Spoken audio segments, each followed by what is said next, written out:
Start the meeting, and anybody outside, we are just beginning now. We're happy to have everybody in.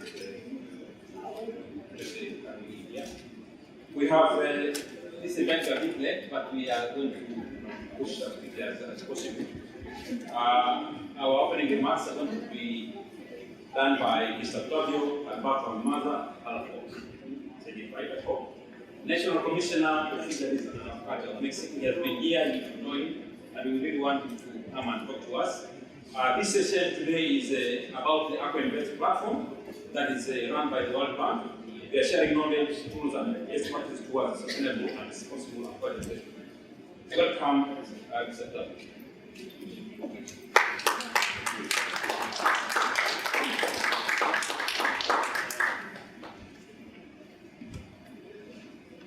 Buenas tardes, les doy la más cordial de las bienvenidas y agradezco a todas y a todos el esfuerzo por estar unidos en este importante evento, en el cual la plataforma del Banco Mundial, intercambio de conocimientos, herramientas y mejores prácticas para la inversión en agricultura sostenible y responsable. La realización de este evento demuestra el enorme interés de todos nosotros por obtener las mejores y más innovadoras herramientas que permitan trabajar conjuntamente los temas relacionados con la agricultura de una manera sostenible y responsable. Entendemos que el objetivo de esta plataforma es compartir conocimientos, herramientas y mejores prácticas acuícolas entre profesionales, formuladores de políticas, innovadores, investigadores y expertos. Brindar actualizaciones periódicas e informar sobre el desarrollo actual de la agricultura. En este sentido, por parte de la Comisión Nacional de Agricultura y Pesca, tengan la certeza que lo ayudaremos en lo que nos corresponde, buscando que el sector acuícola mexicano se le dé y le seguiremos dando lo más competitivo sin dejar de lado la responsabilidad social, ambiental y económica. La CONAPESCA, el Gobierno de México, está orientada a impulsar el desarrollo acuícola pesquero del país en términos de eficiencia, calidad, rentabilidad y sustentabilidad, en un marco de corresponsabilidad y responsabilidad social, con la participación de sus actores directos, en cuyo caso este tipo de herramientas son de gran utilidad. Como toda actividad productiva, en el caso de la acuicultura es necesario contar con financiamiento y recursos económicos suficientes para el crecimiento y operación de las unidades de producción. Asimismo, se requiere contar con recursos suficientes para la promoción, comercialización y modernización de los equipos e instalaciones, entre muchos otros aspectos, como lograr proyectos acuícolas exitosos. Para los participantes seguramente resultará de gran interés conocer opciones y mecanismos para el financiamiento y actividades acuícolas en el mundo. Consideremos que a través de una buena planificación e inversión económica se contribuye a contar con los elementos necesarios para que la producción acuícola cumpla con las metodologías y especificaciones necesarias para que se lleve a cabo de forma responsable y sustentable. Por lo que celebramos que se lleven a cabo este tipo de talleres y sesiones de trabajo.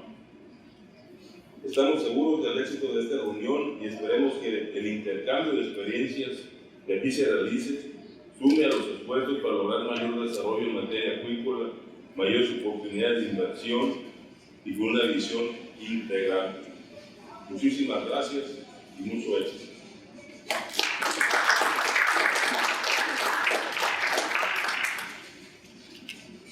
Thank you very much, Mr. Claudio, for that very good speech. We are very happy to have you here.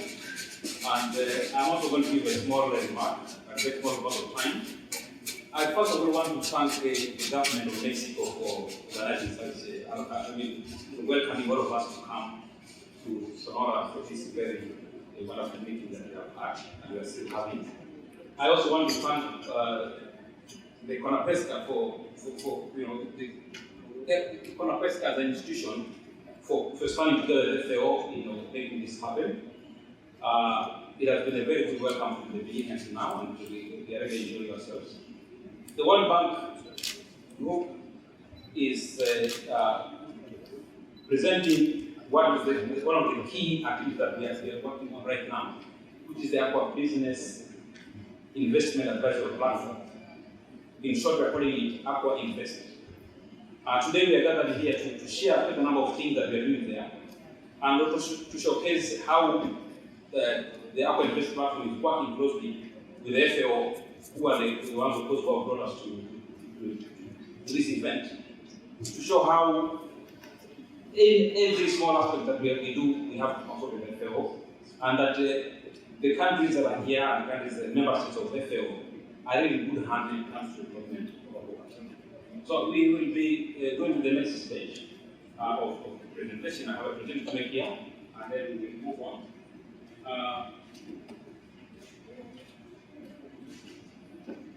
After my presentation, we are going to have a presentation by Ruth, and then we are going to have an expert panel of discussion who are going to answer a few questions, and then we are hoping that it will be live enough that we will also be able to have some chance to ask questions, and if it's the time we will that. This is what we're hoping. So we move very quickly into that. So I want to talk a little bit about the Aqua Business investment platform. Now, there are quite a number of challenges that we have been experiencing over time. We also know that the Aqua has really grown in the last few years, and the reason for growth is that we have managed to surmount quite a number of challenges. Yet there is still more work to be done, because these challenges are persisting. Different countries are different levels of development, and it affects the kind of speed at which we want to see development in aquaculture. Right now, aquaculture is overtaking captive fisheries, which is a beautiful thing.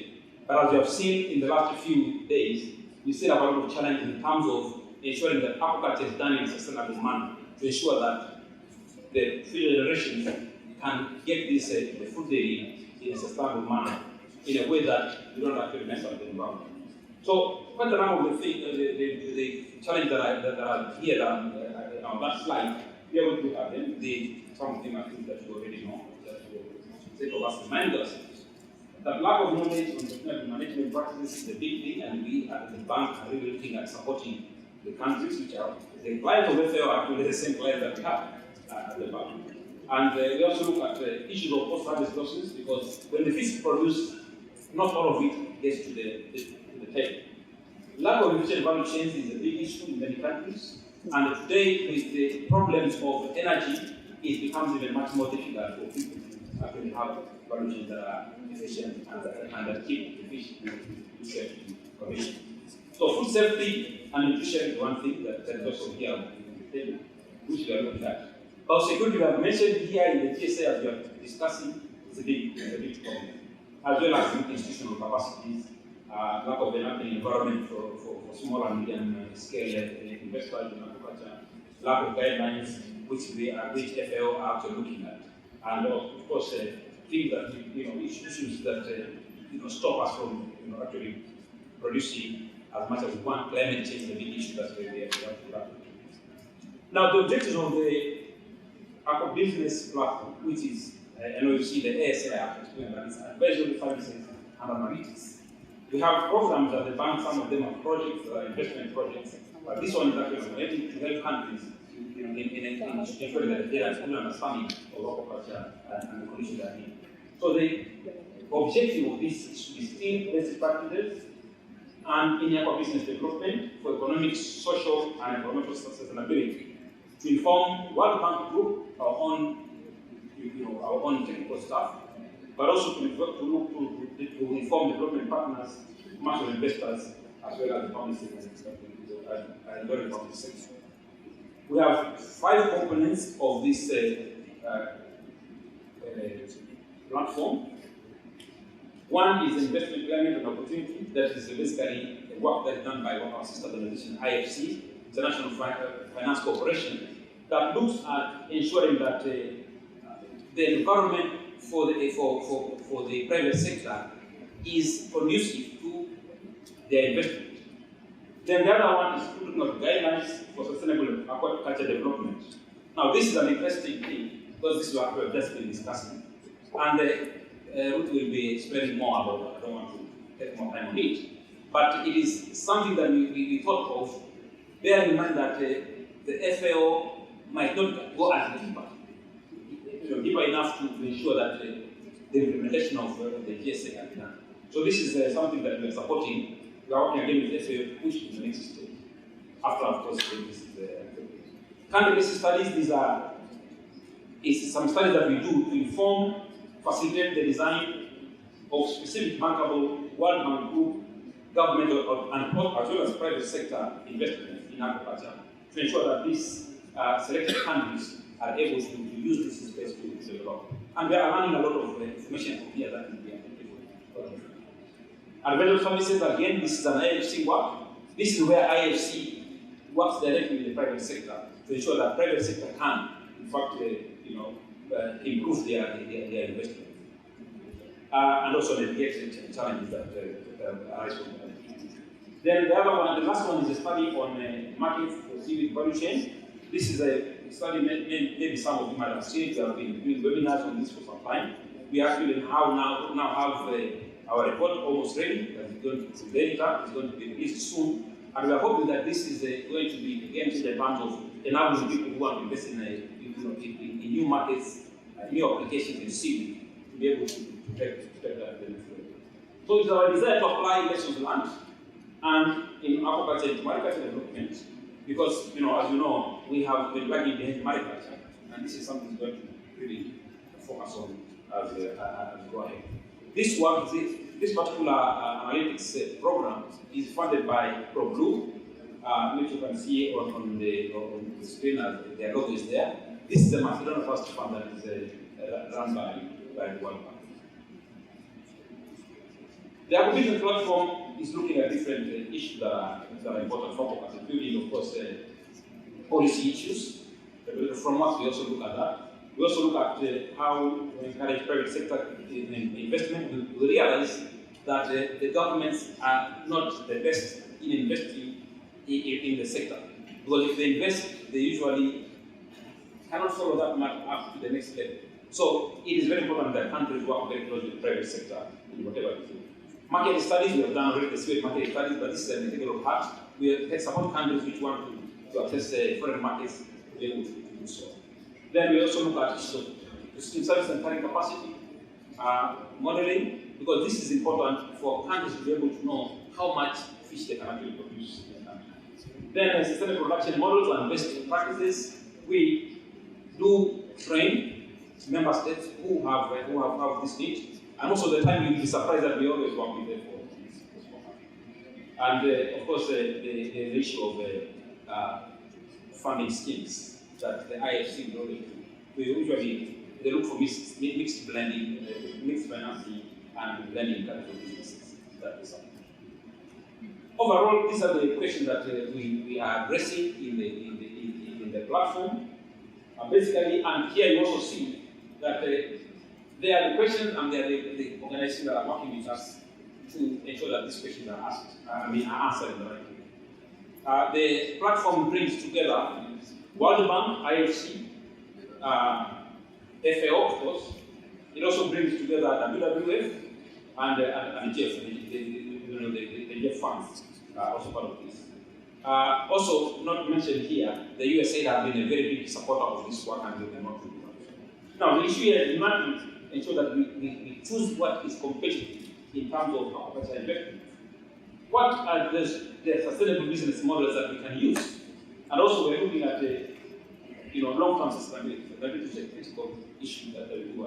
And this is something that IFC are very keen on, because for them, they cannot fund you if you are not.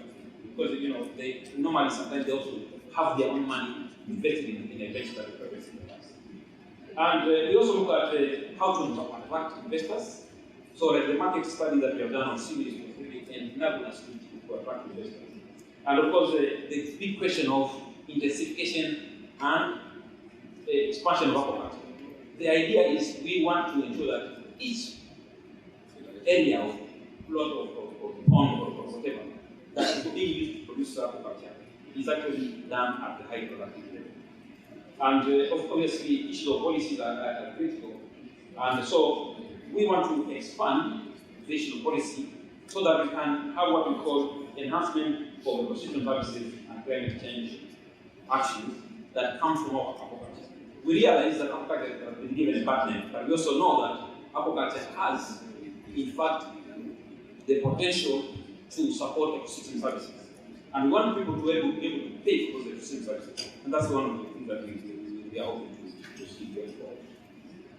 IFS role is important. I'm going back to this again because of just to inform the governments that are represented here that this is an important thing that we need to do. That we look at the advisory services are based on looking at supply chains, and they also look at animal husbandry, which is for the aquaculture, production side of it. And they are focusing on productivity as well as sustainability. These are typical things that the IFT do. We are hoping that, of course, this message can come out very strongly. It's right now that IFT is interested in aquaculture. Before a few years ago, there was nothing aquaculture. So we really want to showcase this as an important group of people that can work with. They have the money to invest in the private sector, which the governments do not struggle to fund. That is the end of my presentation. I just want to say here that that thing. If you want to talk to us, Aquainvest at worldbank.com. I will present Madam Ruth to continue with some two more presentations very quickly. I hope I've saved time. And we will now be able to. So after that, we are going to have even more presentation where we're going to have our panelists talking and discussing important matters about us. Thank you very much.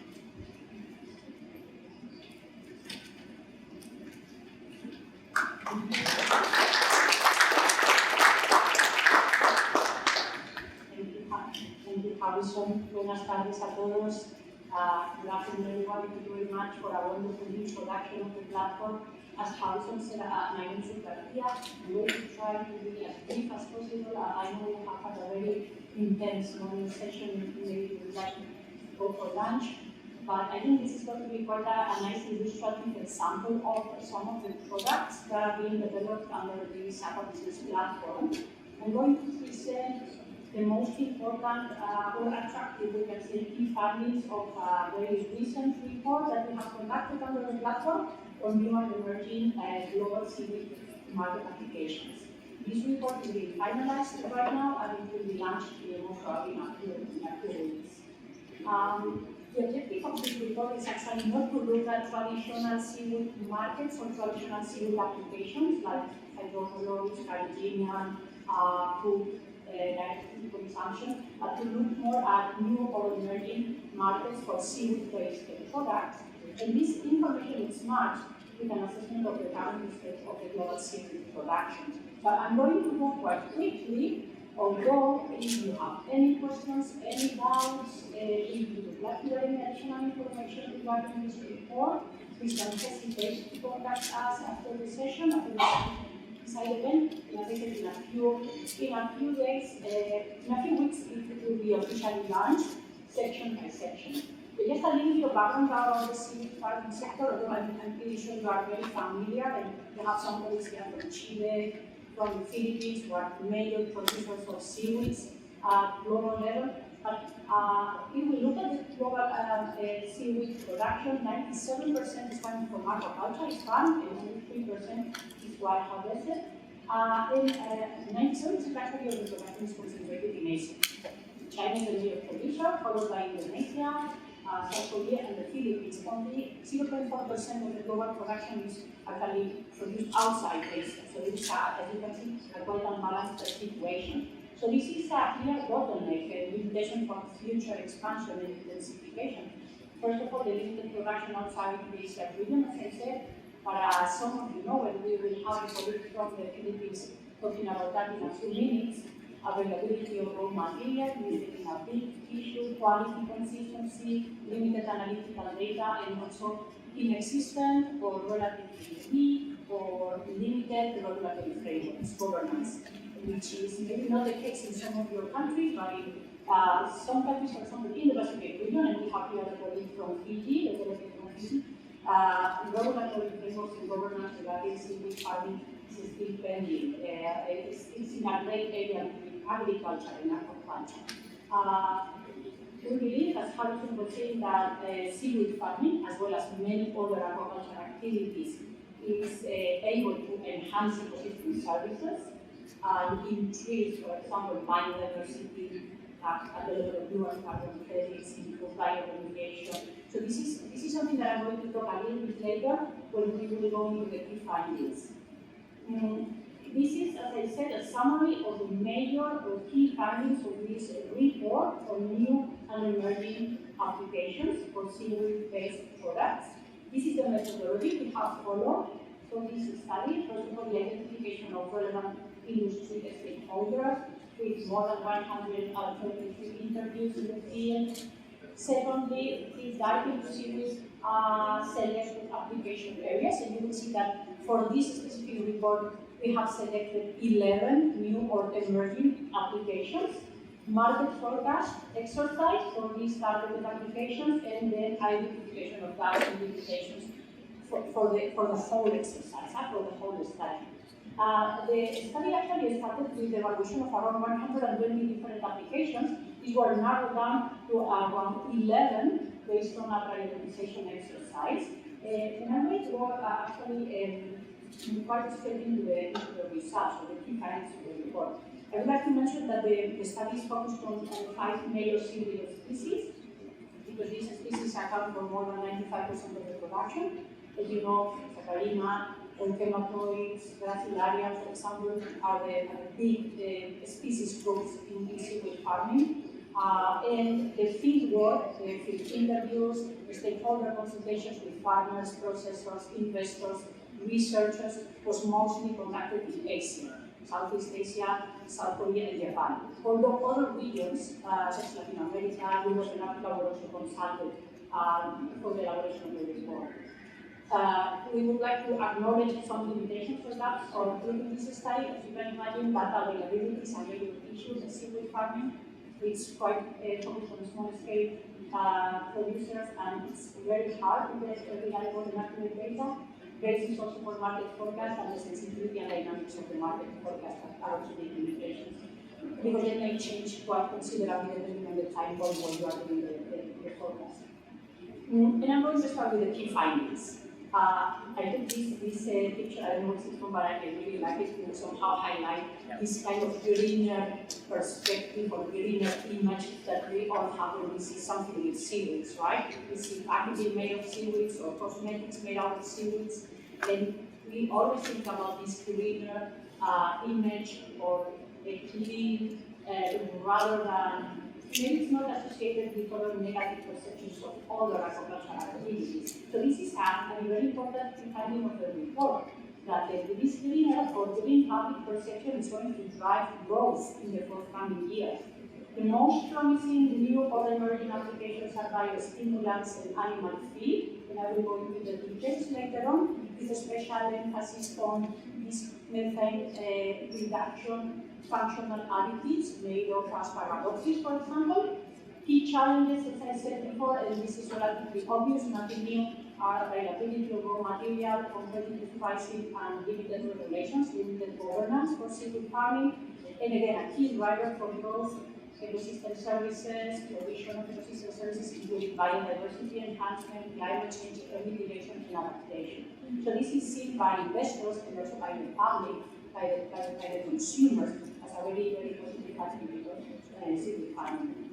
Very quickly, because most of you are aware of these challenges, we have seen in the past 5 years that the production is slowing down.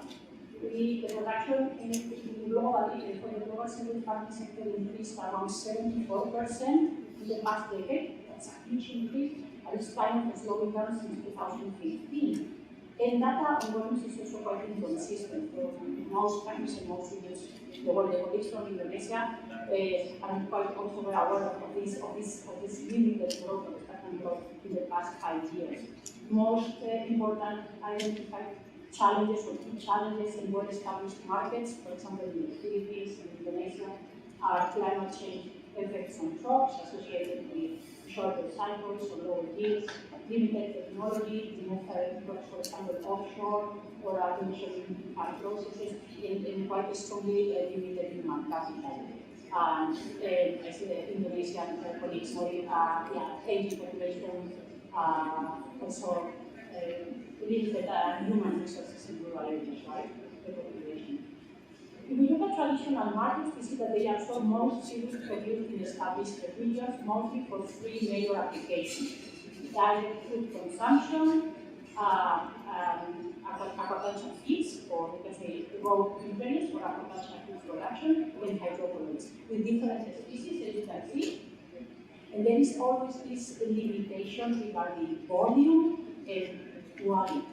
So if we for specific applications, we need high volumes with more or less medium to low quality, for example, hydroponics. But for others, we need large volumes to medium to large volumes, but high quality.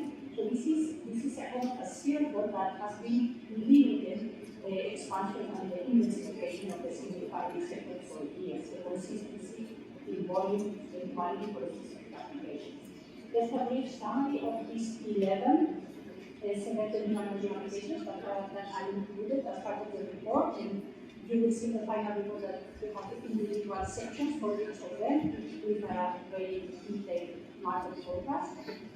And then to finalize, I have a couple of results which are quite illustrative. This is for new and emerging applications, for these 11 new and emerging applications. This is the time to market entry for these major applications.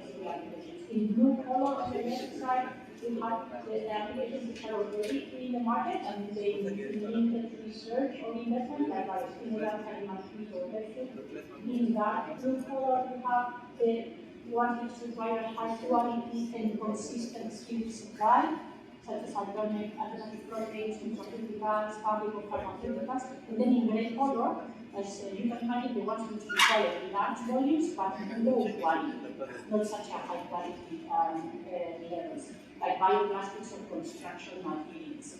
And then finally, if we look at the predicted market size for 2030, this one is quite illustrative. It's again for new and emerging applications by time horizon, and the probability or likelihood for market establishment and the potential or predicted market size, as I said, by 2030. So we see here big differences between some of them, as you can see, or biostimulants is the main one in the middle, which is medium-term development. And then we have other nutraceuticals in short-term and long-term development by 2030.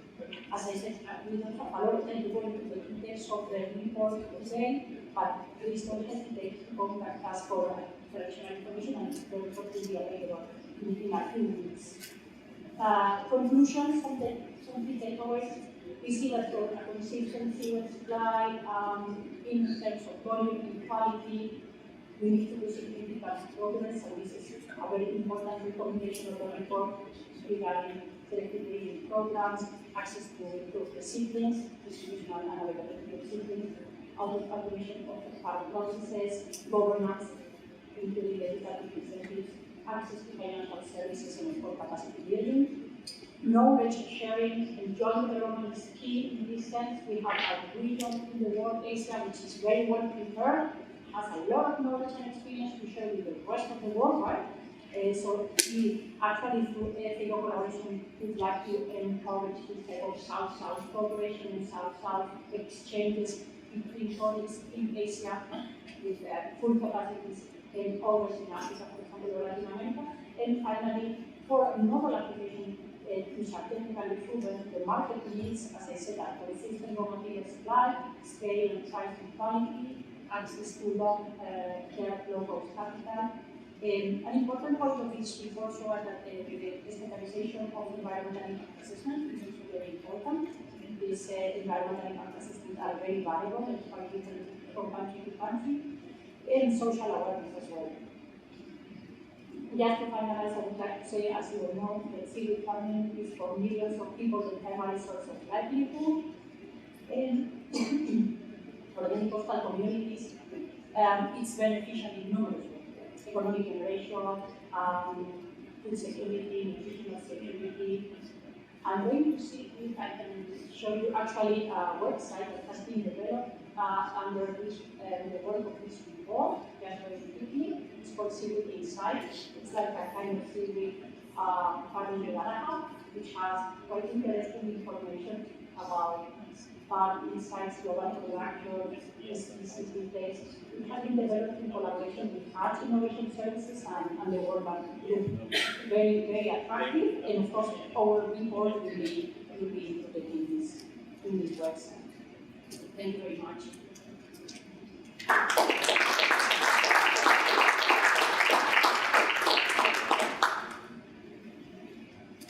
So we will be taking the guidelines now.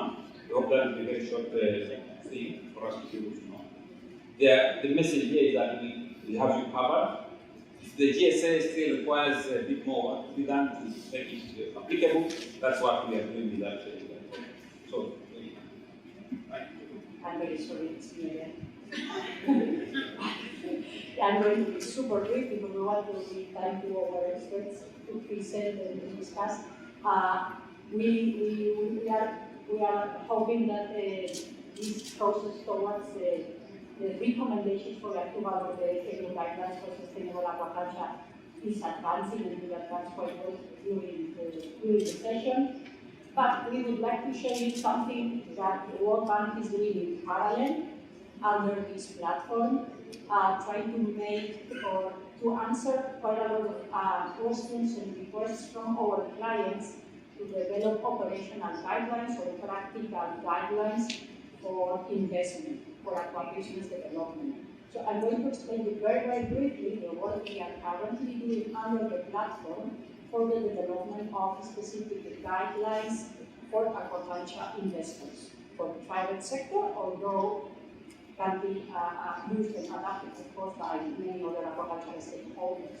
So quite quickly, when we are asking an investor, and we have Julio actually here from Mexico who will give us his views about the Mexican aquaculture industry, there are fundamental questions when we are looking into going into aquaculture, right? Because it's a risky sector, it is still relatively incipient in some countries in the world, so there are always questions up there.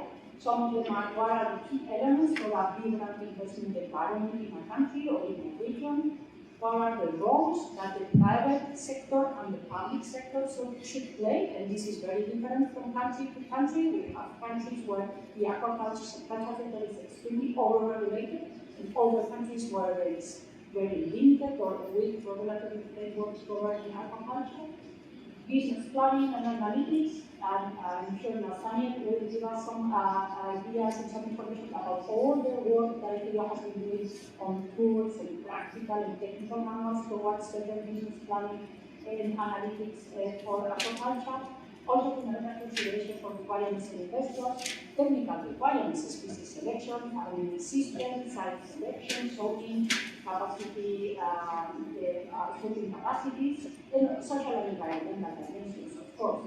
So, as I said before, under this platform, the Global Aquabusiness Investment Advisory Platform, one of the most important activities we are involved right now is the development of these guidelines. We haven't given them a complete name yet. As you know, the colleagues from NGO and other organizations, something around guidelines for sustainable aquabusiness development or guidelines for sustainable investment in aquaculture. And we are working together with a consultancy firm, Advanced Africa, to develop these guidelines through a very inclusive and consultative process. The overall objective of these guidelines is to present in a very practical and operational way the necessary requirements, analytics, and enabling factors for investors to go into aquaculture and to be sustainable. I think that's the important part. So quite quickly, what's the approach we have in mind? The World Bank, in collaboration with all these partners, Harrison mentioned, FAO, GERD, WWF, we want to be aligned with relevant global and regional instruments. we would like to give a lot of priority and importance to the process of developing of these guidelines, and most of you will be contacted actually during this process. We will want to be inclusive, transparent, and participatory. It's going to be more or less a period of 1 to 2 years for us to develop them, and we are just starting. We want them to be a living document that is going to be updated periodically and publicly available. And of course, we see it as the next step of the FAO guidelines, focused only on finance, on investment, and more operational or practical set of principles, and which should be applicable to major aquaculture systems and species groups. The context of the guidelines, they are going to be, of course, based on existing water management practices and guidelines. We don't want to reinvent the wheel. Including also illustrative examples and case studies. Some of them are actually in the real case studies where the World Bank is involved right now. Having a broad geographical coverage, scale of operation systems, species, the socio-economic context, and a strong stakeholder engagement for the validation of the guidelines. So a similar process to what FAO has been doing, but in a smaller version. We can say focused on a specific theme, which is private sector and investment. As you can see, for this context of the guidelines, we have identified a few priority trends or key considerations, including governance, value chain, environmental impacts, ecosystem services, enabling environmental conditions for SMEs, enhancing equal opportunities for aqua businesses. And then lastly, how are we going to include or incorporate these case studies? In the case of these guidelines, it's going to be slightly different, for example, than what you have seen for FAO, where most of the case studies will be included as appendices.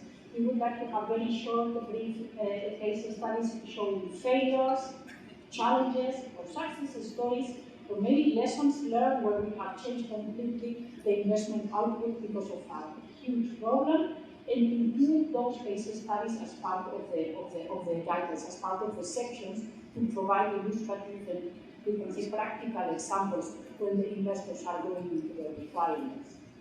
The idea is to focus these case studies on aqua business, mostly aquaculture value chains, and of course, quite important nowadays in our climate change action.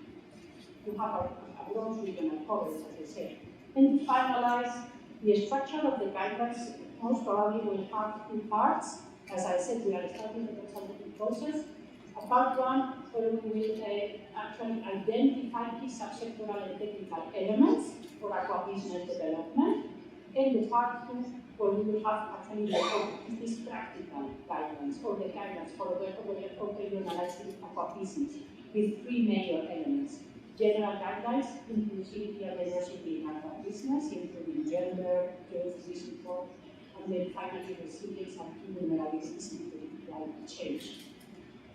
So this is just to inform you that this is ongoing, it's starting, and it will be aligned and work and develop together with the almost approved FAO guidelines. Thank you very much.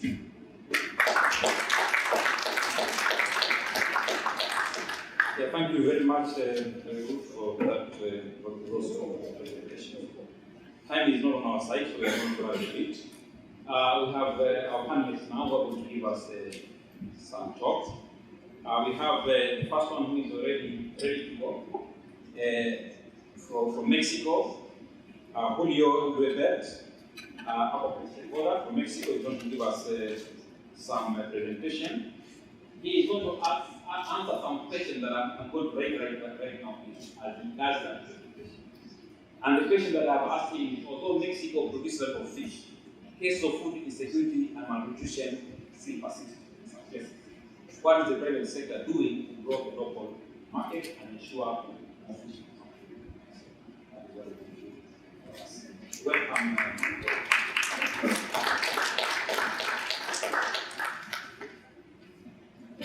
Bueno, buenas tardes. Mi familia está en este negocio de hace más de 30 años que estamos en el negocio de la acuicultura de camarones en México. Ahorita vamos a hablar cómo está en México, pero específicamente en Sonora, y vamos a ver las limitaciones y el futuro del negocio de la acuicultura. Bueno, en México, En México la producción, como se ha venido comentando, es de 214,000 toneladas. Da empleos directos e indirectos a más de 100,000 personas. Tenemos casi 100,000 hectáreas de cultivo de camarones. Ahora vamos a ver en Sonora. En Sonora producimos 91,000 de las 214,000 toneladas en solo 28,000 hectáreas. ¿Por qué con el 27% hacemos el 45% del camarón que se produce en México? Porque hemos ido haciendo más tecnificaciones, que es lo que vamos a ir viendo en esta exposición. Bueno, ¿cuáles son las cualidades de la actividad agrícola en Sonora? Número uno es la responsabilidad social que tenemos. Damos trabajo formal. ¿Qué significa? Que los trabajadores tienen un horario fijo, que cuentan con derecho a la salud, a que su familia reciba también salud, a que tengan pensiones, a que se puedan jubilar. Un punto muy importante ahorita que hablaba Ruth era la sanidad. La sanidad aquí en Sonora es muy buena, se ha estado controlando desde hace muchos años y como ustedes pueden ver, estamos libres de cabeza amarilla y de mionecrosis infecciosa desde el año 2010. ¿Por qué? Porque constantemente nos hacen monitoreos por medio del COSAES, que es un brazo de Senacica, y de esa manera pueden detectar los virus y bacterias de forma inmediata y podemos controlar el ser más sanos. En lo que es sanidad sí estamos muy por arriba de muchos países. La sustentabilidad, como se ha venido hablando, pues aquí como han estado viendo durante todo el día, están saliendo unas granjas que están en el desierto. Antes era tierra que no se utilizaba, tierra que estaba ahí abandonada y ahora la estamos usando para producir camarón. Otro punto muy importante de por qué es sustentable, por el poca agua dulce que se usa para producir esta proteína, comparado con las otras proteínas que existen. Aquí en Sonora en general, el mayor porcentaje de las granjas usan energía eléctrica, ya no usan diésel, por lo tanto, hemos contribuido ahí para las huellas de carbono. También usamos energía de fuentes renovables, donde en los alimentadores, donde nos hemos ido especializando, ya la luz es con fotoceldas solares, entonces usamos también la luz del sol. Y otro punto de la sustentabilidad es que la mayoría de las materias primas que se usan en el alimento del camarón se producen en la región. De esa manera no se tienen que transportar desde lejos. Y por último, pero muy importante, es porque estamos enseguida de uno de los mercados más grandes del mundo, el de Estados Unidos, que ahorita está alrededor de 1 millón de toneladas por año de puro camarón. Y gracias a esa cercanía es la importancia que puede tener de desarrollarse aquí en Sonora más actividad agrícola. ¿Cuál es el futuro? En los últimos 10 años se ha crecido casi el 100% en lo que es acuacultura. En México, como se ha venido diciendo, hay 11,000 kilómetros de litorales y Sonora cuenta con el 10%. Según estudios que se han realizado, nomás en Sonora caben 300,000 hectáreas de cultivos de camarón o de cualquier cultivo que queramos poner. De ese tamaño es el potencial que tenemos aquí en Sonora para desarrollar la acuacultura. ¿Cuáles van a ser las limitaciones para llegar a esas 300,000 toneladas, a esas 300,000 hectáreas? Número uno es, nos hace falta que las universidades crean más en el sector, crean más en nosotros y apuesten por tener más carreras técnicas de acuacultura, por generar más biólogos. Y en eso estamos trabajando, platicando con las universidades, viendo cómo cada día podemos fomentar eso. Y pues aprovechando este foro y este punto que yo creo que es el más importante, es la falta de acceso al crédito. Los bancos aquí en México todavía no creen en este sector, no le apuestan porque es un sector nuevo para ellos que están conociendo, que nos están viendo, pero no le apuestan fuerte, no le apuestan a darnos para inversión, a dar avíos. Es por eso que no hemos podido desarrollarnos más rápido, no por otra cosa. Aquí la sanidad es muy buena, los resultados que tenemos son buenos, tenemos uno de los mercados más grandes del mundo muy cerca. En México, cada día, aprovechando la pregunta, en México se ha hecho muchas campañas, tanto privadas como de gobierno, para fomentar el consumo de mariscos y en especial el camarón. Solo para que se den una idea, el camarón de 10 años era 1.3 kilos per cápita y ahorita ya va en 2 kilos per cápita. Ha aumentado muchísimo. Aquí en México nosotros consumimos alrededor de 230 mil toneladas de camarón. Producimos 214. Sí exportamos, pero también importamos.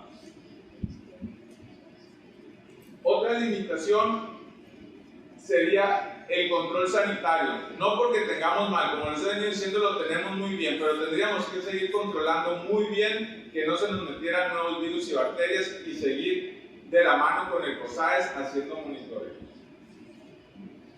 Por todo lo anterior, la importancia de la acuacultura de camarón es porque, como se ha venido platicando estos días, ayuda a convertir a la pobreza alimentaria de forma sustentable, genera empleos formales, que eso es muy importante, se aprovecha el litoral de tierras desérticas que no servían antes para la agricultura y que estaban ahí solas sin usarse. Por todo lo anterior, es la importancia de la acuacultura en México y en Sonora. Muchas gracias y al rato cualquier pregunta las contestamos. Gracias. Thank you very much, Julio, for that very detailed answer to that question.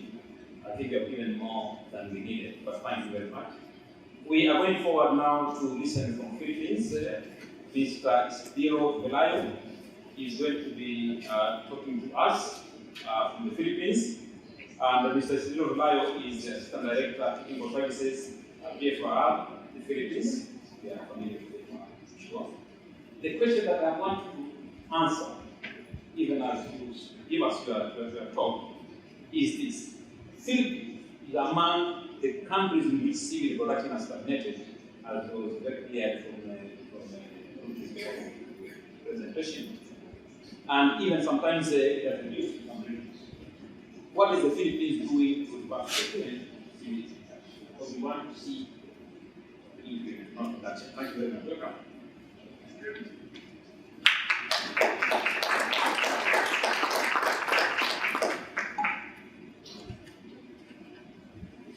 Buenas tardes a todos.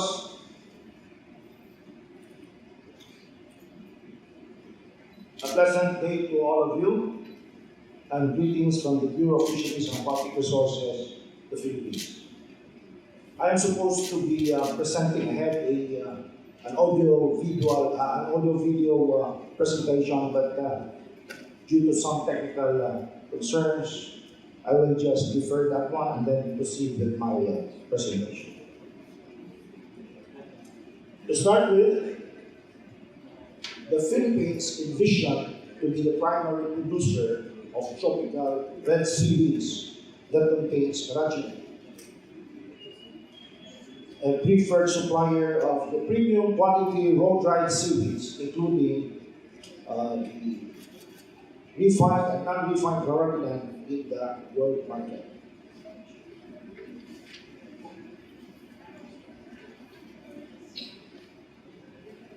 As you can see in this slide, the Philippines is endowed with 1,065 seaweed species that were being identified. But the production is mainly focused on the carrageenan bearing Yokyoma and Kappa species. These are the Iota and the Kappa carrageenan species. It was in fact that the Philippines who pioneered the cultivation of Yokyoma way back in the 1966 and has established its distinctive Philippine natural green carrageenan in the global market.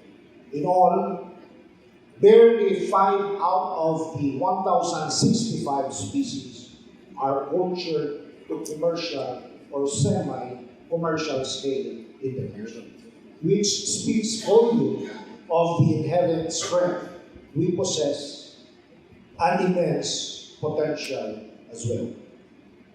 Today, we have yet to optimize the use of the vast tropical and fertile waters of the Philippines. As a matter of fact, there are 4 major producing areas in the country. These are mostly situated at the southern Philippines, namely the Basilan, Sulu, Tawi-Tawi area, followed by the Zamboanga Peninsula and the Palawan region. Seaweed production in the Philippines is characterized as a family enterprise that is often situated in the most economically depressed areas of the country. The Seaweed Industry Association of the Philippines estimated that about 200 fisherfolk households or families, or approximately more than 1 million individuals, are dependent on the seaweed culture as a source of livelihood. Our production of fresh seaweeds ranges from 36 to 54 tons for about a cycle of 60 days per hectare. According to our surveys conducted by the World Bank PRDP project in 2018, the seaweed farmers capture at least 24% of the value added in the semi-refined carabinate value chain. Apart from this, there are about 170,950 related jobs supported by the seaweed value chain nationwide. This proves that the sector offers a vast opportunity for employment generation and a driver of inclusive growth in rural areas. The farm humanoid seaweed production represents a significant portion of the total Philippine fisheries production at almost 35%, or about 1.54 million tons in 2020. This made the Philippines the 4th largest seaweed producers in the world after China, Korea, and Indonesia.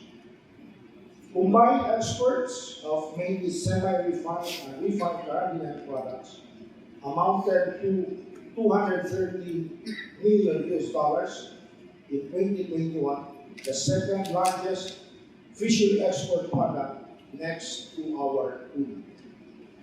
There are 18 processors of carabinate with a range of individual capacities of 1,600 to 5,400 metric tons, mainly have the capacity to accommodate customized blends type of carabinate products.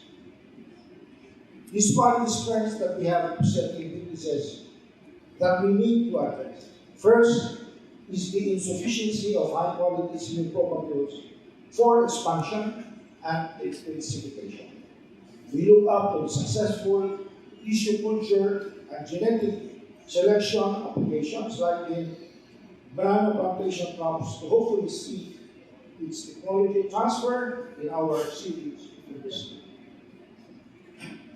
We at BFAR have been working on microspore-based tissue culture propagation and land-based nurseries, but the scale remains limited.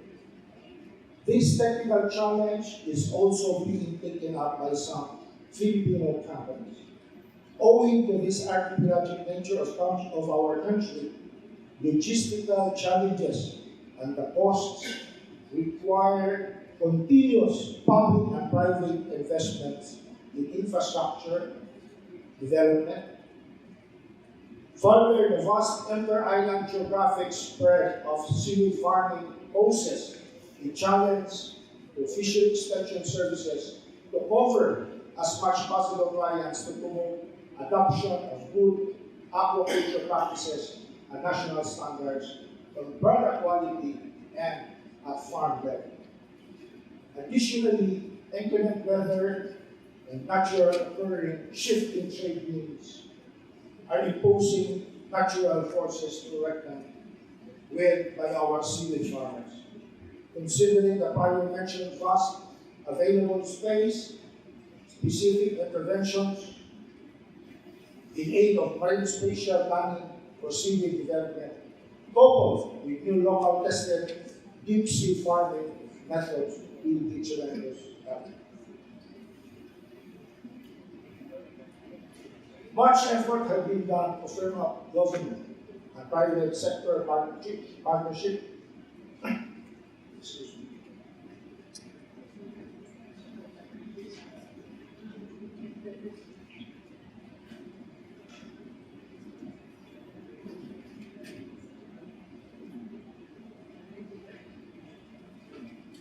Much effort has been done to firm up government and private sector.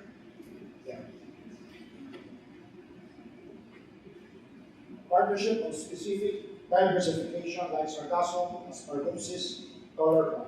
This strategy will hopefully caution the Philippines from its heavy reliance on Caribbean product lines that is now undergoing heavy scrutiny from food safety lens. Albeit, the evidence has presented against Caribbean must also be subjected to technical independent review.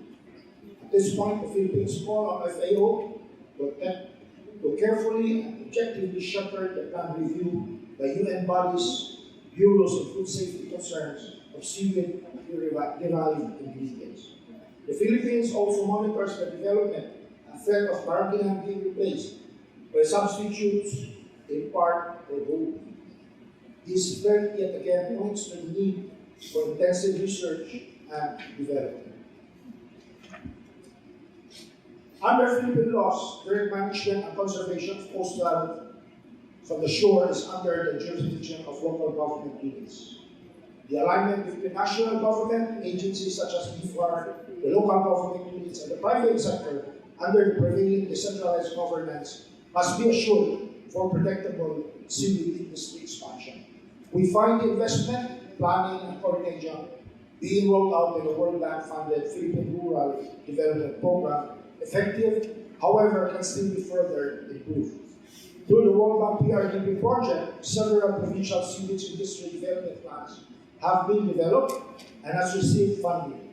Moreover, BFAR lately updated its national seaweed development plan in aid by providing directions to attaining our vision to be the primary producer of tropical red seaweeds that contains carrageenan and the preferred supplier of premium quality roll-dried seaweeds, including carrageenan in the world market. The Philippines, through the BFAR, is also ramping up support to seaweed cooperatives as a way to implement mastering and scaling up of roll-dried seaweed. Further, this approach will help seaweed farming communities resilient by fluctuating local roll-dried seaweeds buying to cope with other external shocks. The question posed by Mr. Harrison is that the Philippines must pursue the establishment of more seaweed nurseries, both land-based and sea-based, in order to propel our seaweed production. With that, thank you so much, and good afternoon, everyone. Thank you very much for that presentation. Time is fast spent. We still have two more of the panelists who are going to make a presentation to us. Fortunately, they are not going to use any PowerPoint, so that should be quick. Nous avons maintenant Madame Tenik Sene. In your documents, Madame Tenik Sene is written as Acting Director. Actuellement, c'est le directeur général de ANA, the National Aquaculture Agency du Sénégal. welcome Madame Tani. I'm going to ask her question. I'm going to say that in French and then we will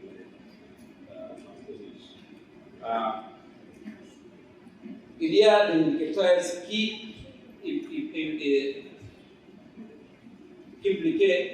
il a indiqué que les aquaculteurs dans il y a des indicateurs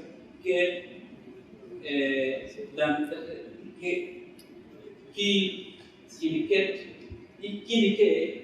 que le Sénégal et de bonnes chances d'établissement pour le développement de l'agriculture. Est-ce que vous pouvez décrire les composantes de votre stratégie de développement à l'agriculture? In English, I will say like this. All indicators that Senegal is putting in place very strong foundations for aquaculture and growth. Can you describe the results for this and how you intend to deliver a successful strategy in light of the good things of we? Thank you very much.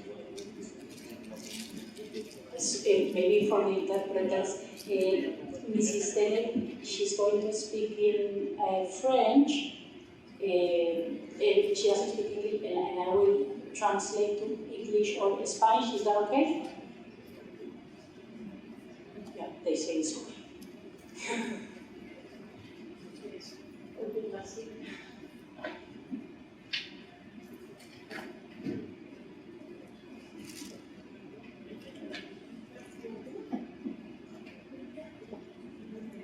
beaucoup.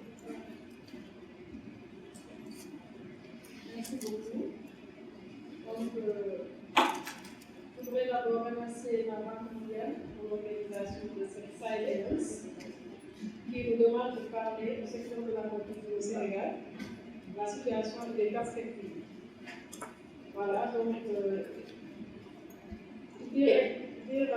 pour commencer par rapport au contexte. Le Sénégal est un pays de pêche.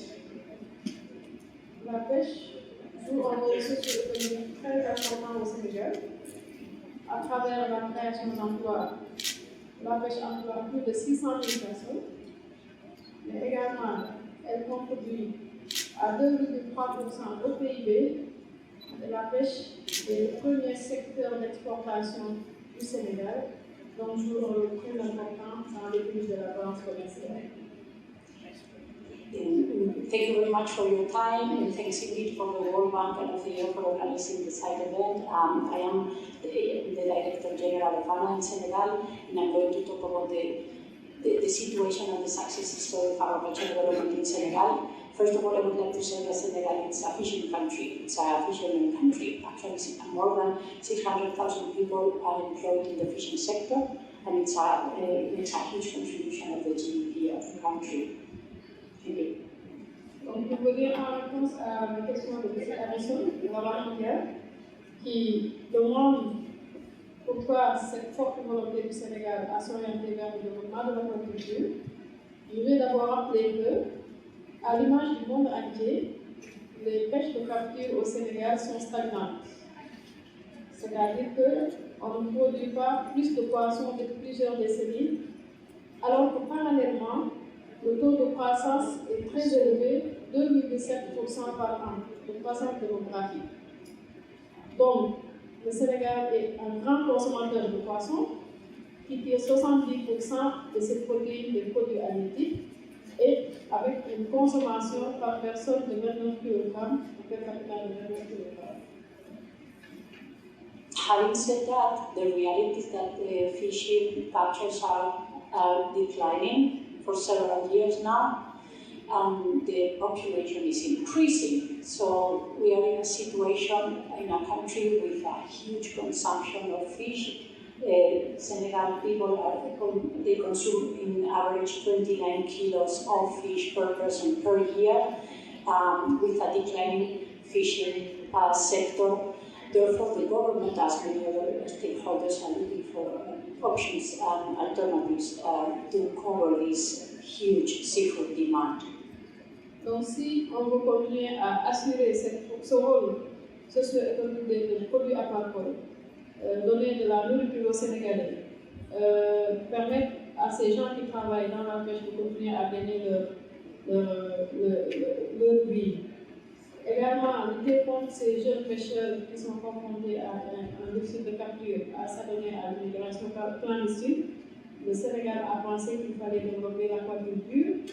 Et pour cela, depuis 2014, avec l'avènement de son excellent président Macky Sall, l'aquaculture est placée parmi les 27 projets prioritaires du pays. Et en plus de cela, après la COVID-19, où on a eu beaucoup de difficultés d'approvisionnement par rapport aux importations, le Sénégal a pensé également qu'il fallait développer l'aquaculture pour garder sa souveraineté alimentaire en produits halieutiques. Toujours dans les décisions et orientations stratégiques de l'État, lors du sommet de Dakar tenu en janvier, organisé en collaboration avec la Banque mondiale, qui s'intitulait « Nourrir l'Afrique, libérer le potentiel alimentaire de l'Afrique », le président Macky Sall a tenu à valider un programme de près de 80 millions de dollars pour le développement de l'aquaculture. I think I'm going to translate.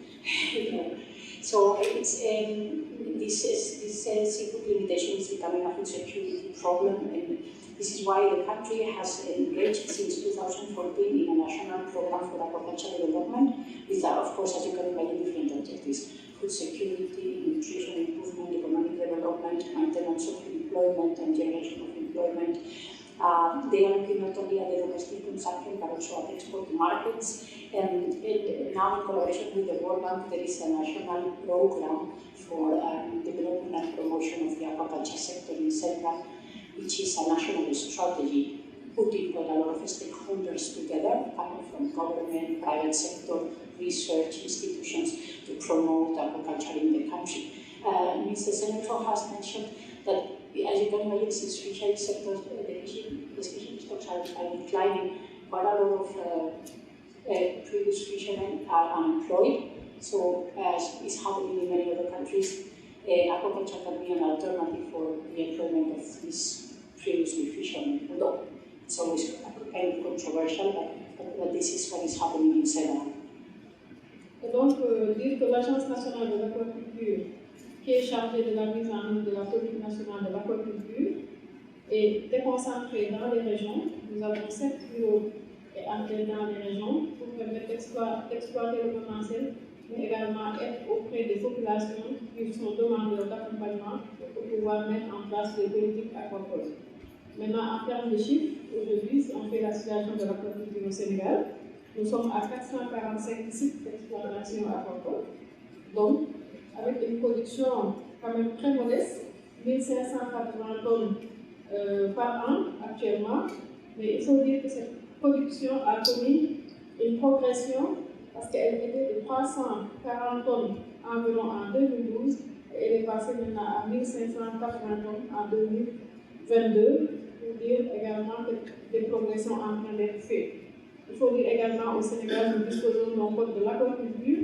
Je dois rappeler que le code a été élaboré avec l'accompagnement de la FAO et le code est maintenant entré en vigueur. Nous avons également organisé les acteurs de l'aquaculture au Sénégal en association régionale puis en association nationale pour permettre à ces acteurs de s'organiser, de pouvoir travailler eux-mêmes, de pouvoir être autonomes, de pouvoir faire des achats privés, des ventes privées, de pouvoir porter leur plaidoyer. Merci. So, as you can see, this development of the aquaculture sector in Senegal is following a national strategy trying to achieve the potential and explore the full potential that the aquaculture sector can have in the country. The production was relatively modest, or it's still relatively modest, but we have seen a very important increase in the past 10 years. It was around 340 tons in 2012, and it has reached almost 2,000 tons in 2021, 1,790. So it is relatively modest as compared with many countries in the world. This is a very important progression and a very interesting trend. Not only the World Bank has been involved, but also FAO and many other partners. They have also put quite a lot of emphasis in the establishment of farmer associations at regional and national level, at local and national level. in order to be better organized, to have a little bit more negotiating power, and they are working together towards access to inputs, markets, and so on. Donc, il faut dire que malgré la production modeste actuellement du Sénégal, nous sommes quand même sur un avenir très prometteur. Donc, conformément aux orientations de la FAO de faire de l'aquaculture une source de protéines alternative à la pêche, aujourd'hui, le Sénégal, avec ses partenaires, est en train de mettre en œuvre d'importants programmes. On peut noter le projet de gestion des ressources naturelles qui est financé par la Banque mondiale à hauteur de 10 millions de dollars qui est en cours de mise en œuvre. Et ce projet va intervenir dans 8 régions et va nous permettre de régler la problématique actuelle des aliments, parce que nous allons mettre en place des stations de production d'aliments, mais également ce projet va appuyer la recherche pour pouvoir mettre en place un aliment local de qualité, moins coûteux, mais également à base de sous-produits locaux, mais aussi moins offensif également pour l'environnement. Donc je pense que c'est important. We are not going to be trying out of time, sorry, just to mention that.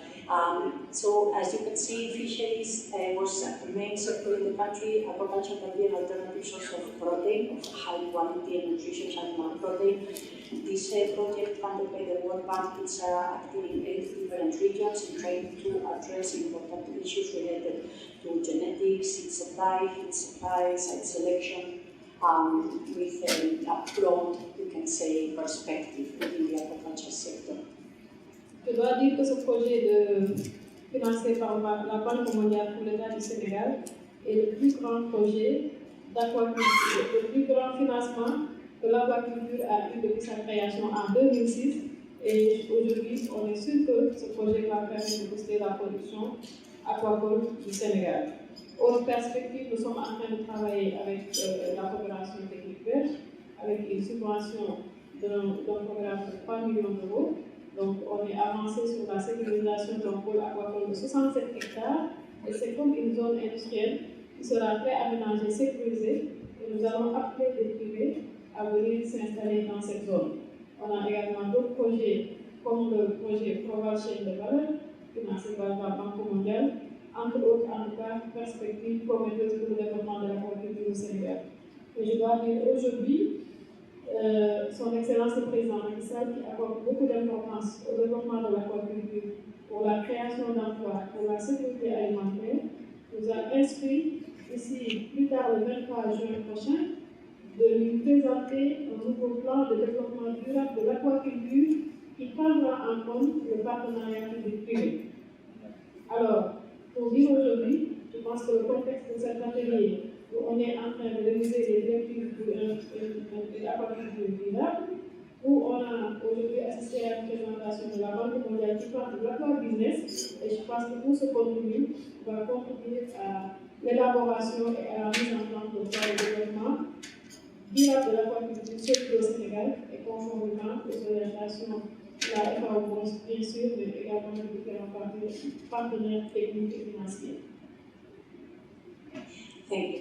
So, as you can see, this project we are talking about, funded by the World Bank, it's the biggest or the largest aquaculture project that Senegal has been implementing, because Senegal doesn't have a long history of aquaculture as a sector. Of course, as we said before, focused on employment, food security, and she would like to highlight that in the forthcoming days, most probably next week, the government is going to sign a specific development plan for a sustainable aquaculture in collaboration with the private sector. They are trying to establish a strategy, a national strategy, to formalize the collaboration between the government and the private sector for future development. Yeah, thank you. Je dois dire que nous pensons que le développement de l'aquaculture va demander un partenariat entre le privé et l'État du Sénégal. Le privé et l'État, bien sûr. Et donc, c'est ce sur quoi nous travaillerons. Nous appelons également les partenaires qui sont ici, les pays, les PPF, à en tout cas pouvoir nous accompagner dans ce développement de l'aquaculture. Aujourd'hui, les contraintes majeures notées, donc il s'agit surtout pour le secteur privé, la disponibilité peut-être d'un mécanisme de financement adapté, parce qu'au Sénégal, les banques ne maîtrisent pas encore trop l'aquaculture, donc elles hésitent à financer le secteur privé. L'autre chose, c'est également, on est confronté pour l'instant à un déficit d'alevage. Mais nous pensons qu'avec les programmes qu'on est en train de démarrer avec la Banque mondiale de l'eau, on va travailler sur les intrants, la production d'alevins, mais également d'aliments, c'est contraint pour être levé, mais également sur le renforcement technique, comme contrainte, il y a également le renforcement de capacité technique des producteurs. On va mettre l'accent également sur le renforcement de capacité technique des producteurs pour qu'ils puissent être, en tout cas, pour qu'ils puissent maîtriser davantage les techniques de production et être plus efficaces dans ce qu'ils font. Donc, en tout cas, pour finir, nous pensons qu'il faut un partenariat public-privé fort pour pouvoir permettre de développer durablement l'aquaculture, tout en ne négligeant pas les petits producteurs, bien sûr. Nous pensons qu'une bonne organisation entre l'aquabusiness et les productions familiales pourront nous permettre aujourd'hui à développer l'aquaculture de façon durable. Je vous remercie. Thank you very much.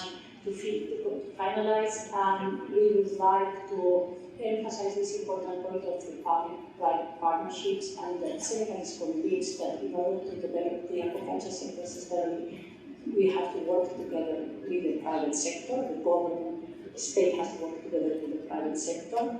In the guidelines actually that are going to be approved or endorsed by this group, going to be very important to achieve sustainable production. Challenges, limitations faced by the aquaculture sector in Senegal, of course, financial mechanisms, access to money, access to credits. It's still a risky sector. Seed supply, the supply of fry and fingerlings, although some of these limitations will be addressed through this project. And the government, feed supply, technical knowledge, and capacity building. Thank you very much for your time. Je vais juste m'excuser pour saluer un partenaire qui est le Maroc, avec qui on a un partenariat dans le cadre de l'aquaculture marine, pour en tout cas s'inspirer de plans d'aménagement entre autres, mais aussi de mettre en place ensemble un projet de viticulture du Sénégal. Donc dire également que nous appelons les pays qui sont avancés en viticulture et en aquaculture marine à pouvoir nous permettre d'avoir des partenariats pour développer cet aspect très important de l'aquaculture. Je vous remercie. Thank you very much. That was a very nice final statement. She would like to mention that, for example, neighboring countries like Morocco, where the mariculture sector is relatively developed, and Senegal, they would like to emphasize the importance of partnerships and collaboration and exchanges of knowledge and technologies in order to advance and promote the sustainable development of the aquaculture sector in the region. Thank you very much. Merci encore pour votre réponse, Madame la Générale. Nous sommes heureux du travail avec vous pour le développement de la sénégalaise. We're quite happy to get that very nice response from Senegal. Our time is, of course, gone. I said that many times ago. I think that with a good reason. We are now on our last panelist.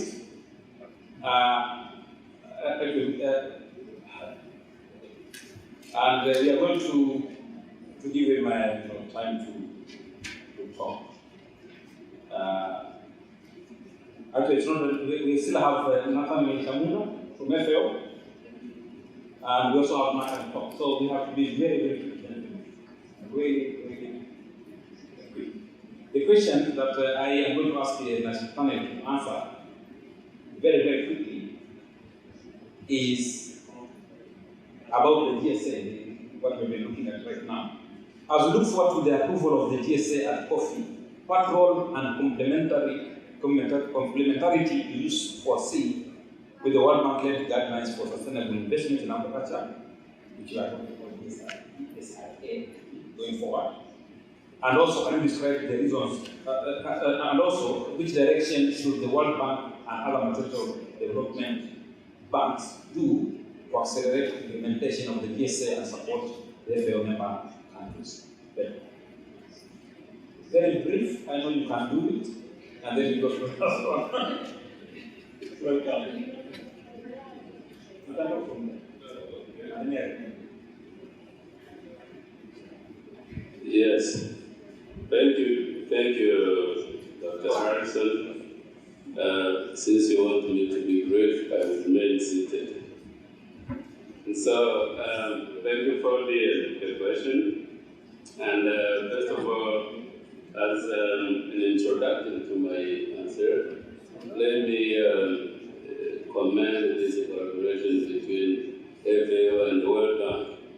This collaboration because it's extremely important in the sense that the initiatives of the World Bank are in perfect line with the goal of FAO, which means both institutions share the same goal, achieve the same goals, including that of ensuring that enough food is provided to humanity. That means food security and nutrition, obviously. And to pull people out of poverty. That's, I think that those are very interesting goals which we both share, both institutions share. Now, one can ask how can we explain that the World Bank, if someone tells me about the bank, to where I see money directly, the World Bank, how does it contribute to those two goals? How does it share this with FAO? Simply put, if the World Bank is promoting investment, including aquaculture, for me, the first outcome of this is the increase in fish production. And with the increase in fish production, you will put more fish on the table for people to consume. But in addition to that, food security dimension, and in addition to that, a part of it will certainly go to markets, be it domestic or international, meaning that you are creating revenues for farmers. If you have revenues, you are putting people out of poverty. There is no other magic way to pull someone out of poverty other than teaching him or showing him how to generate income. And so another way, obviously, the bank and the APO contribute to achieving the same goal is because of this investment, a part of that fish produced will certainly go, like I said, to international market, meaning that if you sell to international markets, you are contributing certainly to the balance of trade of the country. And that's another way of contributing to the country's economic development, which is another goal of FAO. And in addition to that, you will probably, with those foreign currency, you will probably buy inputs, other inputs, be it for agriculture or for other agriculture or other sector of the economy, including agriculture, which means you will probably increase the productivity of the sector. And with increased productivity, including that of labor, that's what they call the standard of living of people. And so, one lesson, in addition, and I think most importantly, if an investor comes in, mainly, let's say large-scale investors, they are looking at profit. And with profit maximization, they will certainly reinvest in the aquaculture. By investing in aquaculture, you get the sector improved again and then over and over, and then those services we talked about of food security, of income generation and employment, by the way, then they will keep increasing. That's where we'll be. Now, to your question, I have some announcement from FAO, and it's that we have to stop because we have to go for lunch. Now, what I want to do is that I will say that we are going to stop for lunch, but the lunch is like yesterday, you can pick and come back. I mean, you look at how you can go. But I will let Nathaniel finish, but you are free to go and come back. Because I have nothing to talk. Yeah. And I think that would be very half a minute. Half a minute and I give Naka 1 minute. It is as bad as this. Okay, that's fair enough. From 20 minutes to half a minute, I think. That's okay. Now back to your question as to how I see the complementarity between the GSA, the GSA, who are yet to finish, and the guidelines, the World Bank guidelines for sustainable investment in aquaculture. In a nutshell, I see the APO or the members the GSA as a pie. If I take it as a pie, I see the World Bank guidelines for sustainable investment in aquaculture as a slice of that pie. But that's part of the investment, besides the ones we saw in governance and this, that. Now, at the end of the day, it's that pie, piece of the pie, which will enable the implementation of the FOGSA. That's how I see that, in the sense that it will be, I see it as an implementation vehicle of the APO or members GSA, which in fact is more normative. So this World Bank is a vehicle for the implementation of this members GSA. That's how I put it. Thank you very much, Nathaniel. I will stop you because of what I've been told. Thank you very much. I think you are making a lot of contribution there. Because of time, I want Martha to speak a little bit. This is my problem, actually, because I organized it for so long, but you saw it for yourself. You are very passionate in talking. Mr. Eduardo Liano from NACA is a senior program officer there. You have 1 minute, I think, to answer a very long question. NACA can be described, because I'm very serious on this, as one of the most successful regional network of institutions that has seen tremendous growth of aquaculture in Asia. What you will do advise? So let's advise. Other continents with similar device to do something similar with that. For example, we have the Aquaculture Network for Africa, HANA. What can you advise them so they can experience equal success to what you have next in Asia? That's a question. Thank you very much. So I will skip what I have prepared for 5 minutes presentation. So I'll just answer directly the question that was thrown to me on why NACA has been successful in the networking and in the contributing to the aquaculture development in the Asia-Pacific region. So first is the continuous commitment and support of our member governments, not only financially, but their support in the different activities that are being implemented in the development of aquaculture in the region. This commitment and support doesn't mean that it is only within the country, but other countries are willing to assist other members in the region to develop their aquaculture sector. For example, Myanmar, as we know, we know the situation of Myanmar before, but once they opened up, then many countries like Thailand, Vietnam, and the Philippines assisted Myanmar to develop their aquaculture sector. And now Myanmar is one of the top aquaculture producers in the world. Second is for our donor partners.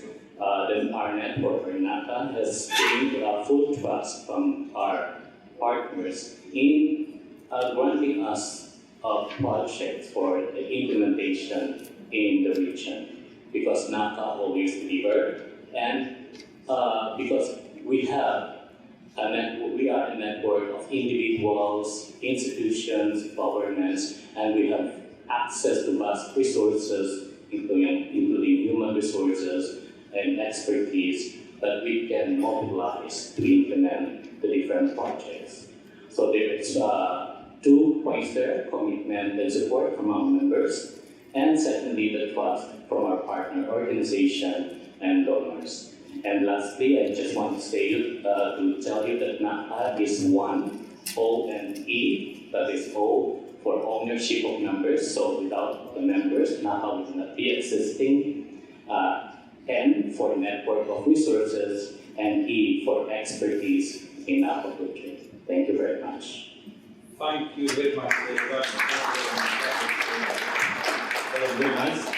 We are going to ask the community who are not with us, because I think that's very important. We are going to share with the members who have those notes. I think, is that a question? Okay. May I ask students in the university, do you collaborate in giving practical training to the students in the university?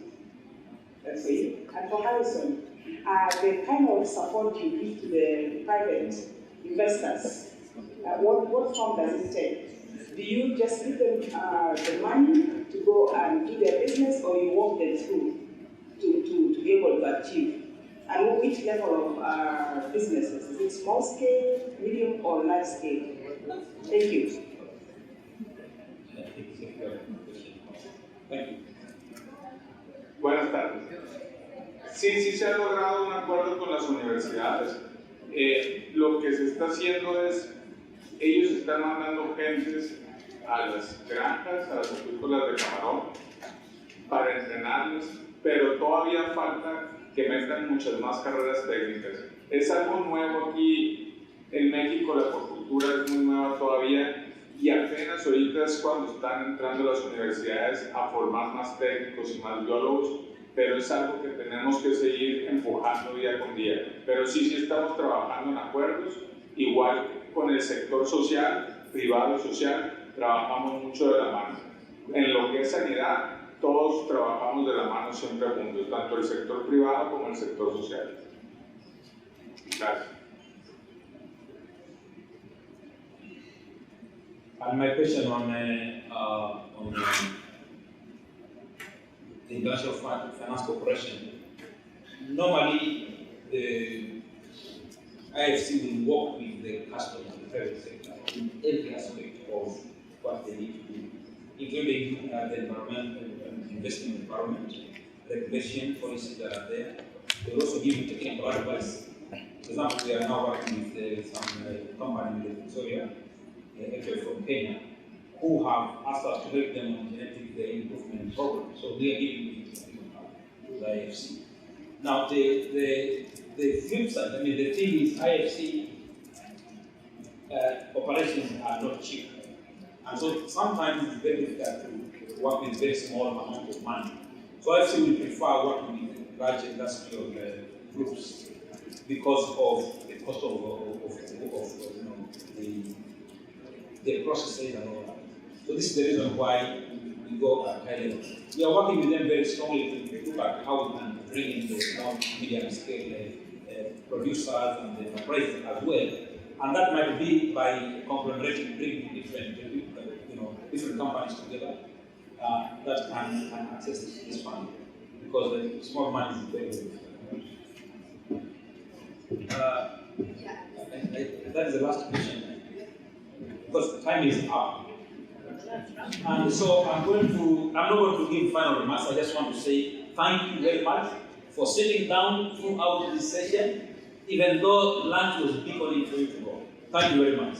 And I wish you all the best. And you can always communicate with us anytime, communicate with us. We are giving you the address that I can give you cards for communication. Thank you very much. Thank you. Thank you.